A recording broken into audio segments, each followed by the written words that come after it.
అందరికీ నమస్కారం. నేను మీ ప్రదీప్ని. సదాశివ సమారంభాం శంకరాచార్య మధ్యమాం అస్మదాచార్య పర్యంతాం వందే గురు పరంపరాం. మరి ఇంతకుముందు నేను ఒక హోమ్ మేడ్ ఆయిల్ చెప్పడం జరిగింది. అదే చర్మంపై ఉన్నటువంటి దంతుర్లు, దురదలు, మంట, గోక్కుంటే ఇన్ఫెక్షన్ అంటే తర్వాత ఎలర్జీ లాంటి వాటి కోసం. మరి దానికోసం గన్నేరు ఆకులు పనికొస్తాయని చెప్పాను.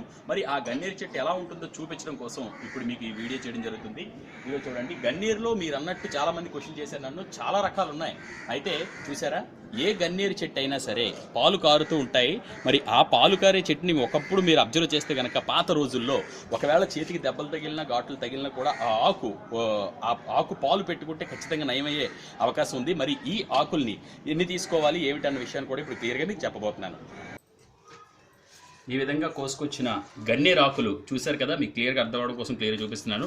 నీట్గా శుభ్రంగా కడుక్కున్న తరువాత వాటిని ఈ విధంగా ముక్కలు చేసుకోవాలి. అయితే నేను వీటిని కొలత తోస్తున్నాను.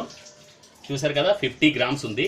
మరి ఈ 50 గ్రామ్స్ ఉన్నటువంటి గన్నేరు ఆకుల్లో కరెక్ట్గా 50 ml మస్టర్డ్ ఆయిల్, ఇంతకుముందే మీకు చెప్పాను mustard oil, pure mustard oil వాడండి. అయితే చూడండి, ఇది కూడా కరెక్ట్గా 50 ml రావాలి.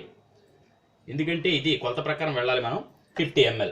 మరి ఇప్పుడు ఈ రెండింటిని ఏ విధంగా చేయాలో చూద్దాం.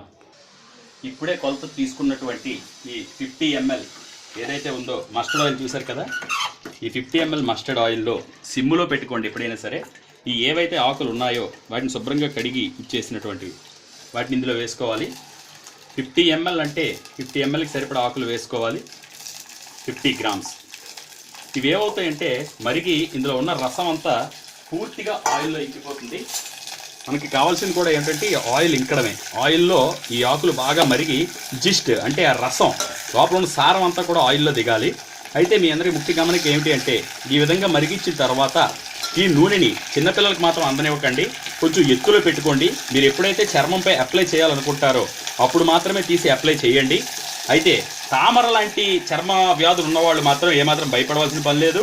ఈ ఆయిల్ని ఎప్పుడైతే మీరు రాసుకోబోతున్నారో అప్పుడు కొంచెం గోరువెచ్చగా చేసిన తర్వాత దాన్ని తామరపై కూడా మీరు అప్లై చేసుకుంటే అద్భుతంగా తగ్గే అవకాశం ఉంది. మరి కాబట్టి ఈ విధంగా మరిగిన తర్వాత మీకు చూపించడం కోసం ఈ విధంగా చేస్తున్నాను. కొంచెం ఈ ఆకులన్నీ కూడా అందులో ఉన్న రసం అంతా అయిపోయిన తర్వాత పచ్చదనం పోయి కొంచెం నల్లగా తయారైపోతాయి.